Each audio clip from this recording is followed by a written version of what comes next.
Hello, welcome to National Rankers. मैं हूं आभा गुप्ता सेरीवाल और हम पढ़ रहे हैं क्लास 12 का अकाउंट, जिसमें ऋण पत्रों के शोधन की प्रक्रिया, ऋण पत्रों के शोधन की जो विधि है वो हम पढ़ रहे हैं। किस तरह से कंपनी के द्वारा ऋण पत्रों का शोधन किया जाता है। ऋण पत्रों का शोधन लाभ में से किया जा सकता है, पूंजी में से किया जा सकता है, सिंकिंग फंड तालिका बनाकर उसका शोधन किया जा सकता है, और खुले बाजार से कंपनी स्वयं के ऋण पत्रों को खरीद कर भी उसको शोधन कर सकती है। तो हम इसके पहले जो पढ़ रहे थे उसमें वही हमारा टॉपिक था कि जब कंपनी के द्वारा खुले बाजार से अपने ही ऋण पत्रों को खरीद लिया जाता है तो उसके दो कारण होते हैं। नंबर एक, जब वो उन ऋण पत्रों को रद्द करना चाहे, कैंसिल करना चाहे, या फिर वो अपना पैसा उनमें निवेश करना चाहे। तो जब वो ऋण पत्रों को रद्द करना चाहे उस संबंध में जनरल एंट्रियां हमने पहले देखी हैं, पहले पढ़ी हैं। अब हम पढ़ेंगे जब कंपनी के द्वारा ऋण पत्रों को खुले बाजार से निवेश के उद्देश्य से खरीदा जाता है। निवेश मतलब इन्वेस्टमेंट के लिए। जब कंपनी इन्वेस्टमेंट के उद्देश्य से इन ऋण पत्रों को खुले बाजार से खरीदती है तो हमें क्या एंट्री करना है। सबसे पहले एंट्री होगी ऋण पत्रों को खरीदने की।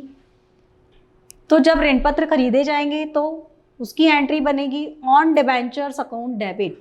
कंपनी अपनी बुक्स में क्या लिखेगी, on debentures account debit to bank account, क्योंकि ये निवेश के पर्पज से, इन्वेस्टमेंट के पर्पज से खरीदे जा रहे हैं और उसके स्वयं के ही डिबेंचर है, इसलिए उसको लिखना पड़ेगा ऑन डिबेंचर्स।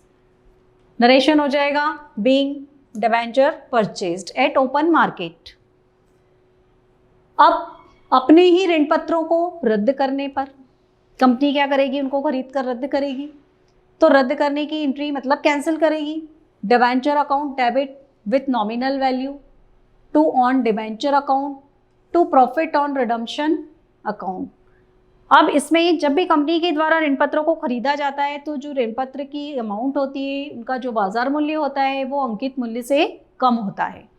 तो ऐसी कंडीशन में कंपनी को प्रॉफिट होता है और उस प्रॉफिट को वो रिडम्पशन अकाउंट में ट्रांसफर कर देती है। शोधन पर लाभ का अंतरण करने पर, अब जो शोधन पर हुआ लाभ है, रिडम्पशन के ऊपर जो कंपनी को लाभ हुआ है, उस लाभ को कंपनी के द्वारा कैपिटल रिजर्व अकाउंट में ट्रांसफर किया जाता है। तो उसके संबंध में एंट्री बनती है profit on redemption of debenture account debit to capital reserve account, being profit transfer to capital reserve account. ये इसका नरेशन हो जाएगा। तो ये एंट्री होती है प्रॉफिट को ट्रांसफर करने की। इसके बाद अगली जो एंट्री होती है वो ऋण पत्र शोधन आरक्षित खाते में लाभ का हस्तांतरण करने पर profit and loss appropriation account जो होता है उसमें डिबेंचर रिडम्पशन अकाउंट को ट्रांसफर किया जाता है। तो उसकी एंट्री बनेगी profit and loss appropriation account debit to debenture redemption reserve account. ये जो अमाउंट रहेगी वो जिस प्राइस पर डिबेंचर्स को खरीदा गया है वो प्राइस यहाँ पर लिखी जाएगी। तो ये जनरल एंट्रीज थी हमारी जब कंपनी के द्वारा खुले बाजार से ऋण पत्रों को खरीदा जाता है, ऋण पत्रों को खरीद कर उनका शोधन किया जाता है। तो उसके लिए दो विधि मैंने बताई आपको, एक तो ऋण पत्रों को रद्द करना और दूसरा इन्वेस्टमेंट के हिसाब से जब कंपनी उसको खरीदती है तो दोनों कंडीशन में हमें क्या एंट्रीज बनाना है ये हमने देखी। अब इसके बाद जो हमारी अगली विधि है वो हम पढ़ेंगे कि जब अंशों में ऋण पत्रों को परिवर्तित कर दिया जाता है तो उस संबंध में हमें क्या एंट्रीज करना है, उसका क्या प्रोसीजर है। अंशों में परिवर्तन करके ऋण पत्रों का शोधन किया जाए। जब ऋण पत्रों को कंपनी के द्वारा अंशों में परिवर्तित करने का अधिकार दिया जाता है ऋण पत्रधारियों को, तो उस संबंध में क्या प्रावधान है, उस संबंध में हमें क्या एंट्रीज करना है, ये हम इसमें पढ़ेंगे। कंपनी अधिनियम 2013 की धारा 71 के तहत कंपनी ऐसे ऋण पत्रों का निर्गमन कर सकती है जिन्हें पूर्णतः या अंशतः, फुली या पार्टली अंशों में परिवर्तित किया जा सके।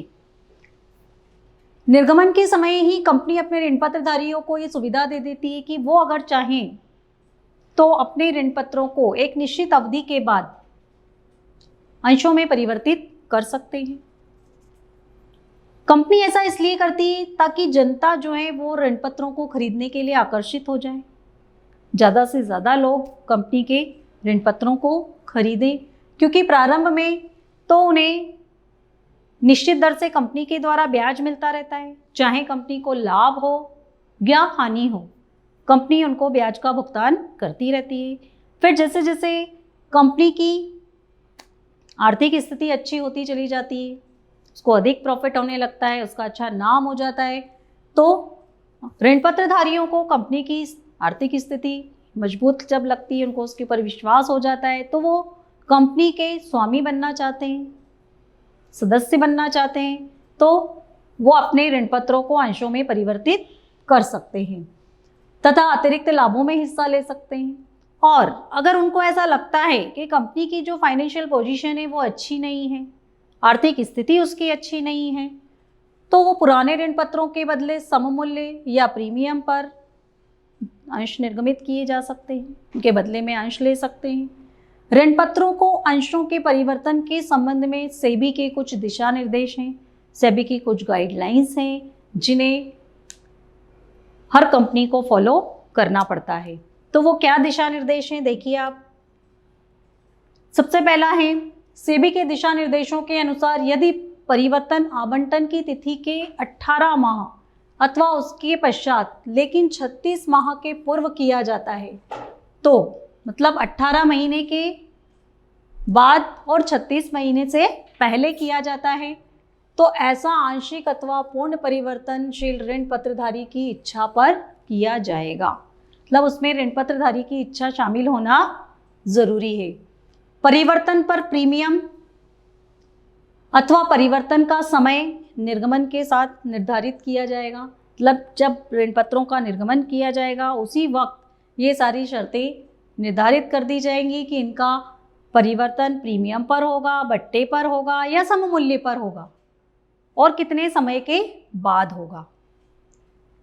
एक सूचीबद्ध कंपनी की दशा में यदि परिवर्तनीय हिस्से की राशि 50 लाख रुपए से अधिक है और निर्गमन के समय परिवर्तनीय मूल्य निर्धारित नहीं किया गया था, तो ऋण पत्रधारी को अपने ऋण पत्रों को अंशों में परिवर्तन न करने का विकल्प दिया जाएगा। कब? जब परिवर्तनशील हिस्से की राशि 50 लाख रुपए से ज़्यादा होगी। ऋण पत्रधारी की लिखित स्वीकृति मिलने पर ही परिवर्तन किया जा सकता है, न कि उसकी अस्वीकृति के न प्राप्त होने पर। अर्थात जब ऋण पत्रों को अंशों में परिवर्तित किया जाता है तो उस पर ऋण पत्रधारी की स्वीकृति होना अनिवार्य है। तो ये थे सेबी के दिशा निर्देश जो ऋण पत्रों को अंशों में परिवर्तित करते समय कंपनी को मानना होते हैं, इनका पालन करना होता है। अब हम देखेंगे इसमें कौन कौन सी जर्नल एंट्रीज हमको करना है। ऋण पत्रों को अंशों में परिवर्तित करने पर निम्न एंट्री होगी।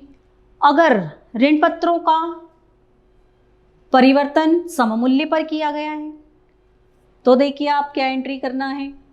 सममूल्य पर debenture account debit to debenture holders account, nominal value of debenture, debenture की जो नॉमिनल वैल्यूज है वो वहाँ पर लिखी जाएगी और नरेशन हो जाएगा being transfer of convertible debentures.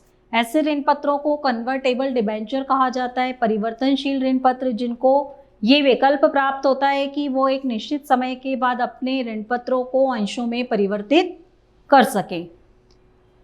अगर प्रीमियम पर